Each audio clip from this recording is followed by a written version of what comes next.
अस्सलामुअलैकुम रहमतुल्लाहि वबरकातुहू। दिल की ताक गहराइयों से ईद मुबारक। अल्लाह पाक के घर की विदाई के आप सब शुक्र आज हमारी ईद थी इधर, ईद माशाल्लाह अच्छी गुजर गई, सो गए।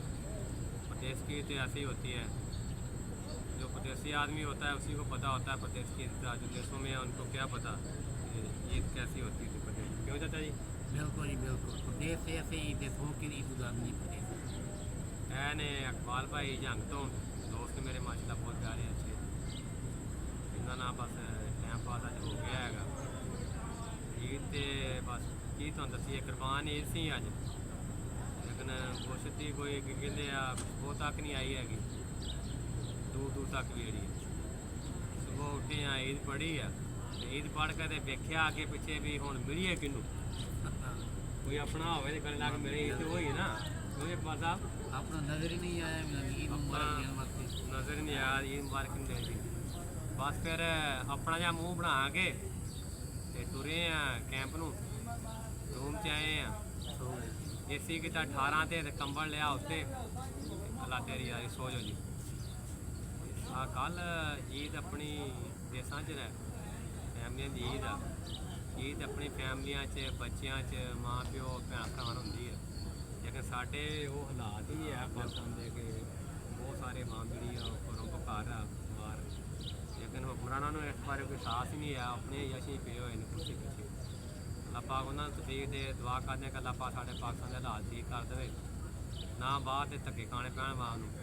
ईदां जी अपने देश की हो ईद वो जी अपने होंगी है, बाहर जी कादियाँ ईदां ने।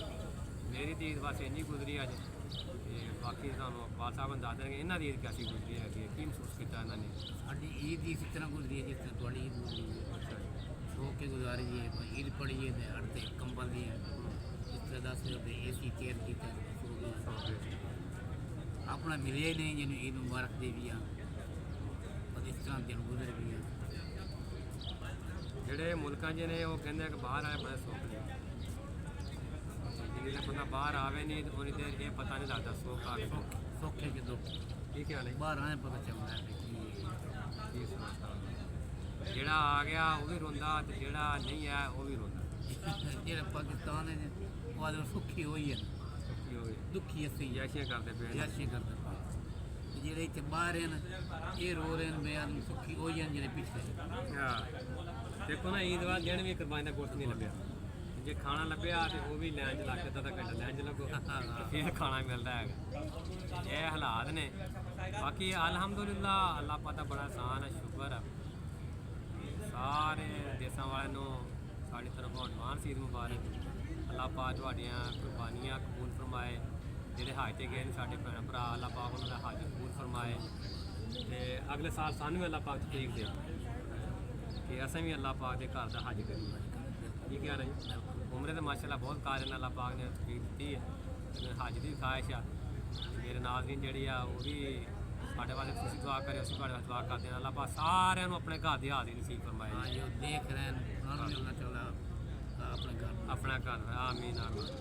जे साड़ी कोई गल्लां पता चंगियां लगियां होण ते घंटी ला दी बारे पर अंगूठा इंज ला दी तो घंटी दब्बी जाती है, कोई पैसा नहीं लगता, कोई दर्द नहीं होंगी अंगूठे नूं। बाकी तुहाडी मर्जी अल्लाह लाइक भी कर दिया जे ते घंटी लाजमी दबा दिया जे। रोकना तो कोई नहीं होता घंटी दबाने ना रोकना कोई नहीं, फिर भी नहीं दबाते है, पता नहीं की चक्कर। ठीक है, दुनिया की मर्जी की गल। अल्लाह जी मर्जी है, खुश रहना, अल्लाह पाक खुश रखे, अल्लाह पाक इन्होंने सेहत हमेशा अपनी करवाए। इस टाइम अभी सौदे बैठे हुए हैं न्यू सिटी कैंप के इतने बाहर मॉल शॉल लगे हुआ चल गया। होर भी गलबात दसो ना, बस होर केड़ी गल ईद गुजर गई।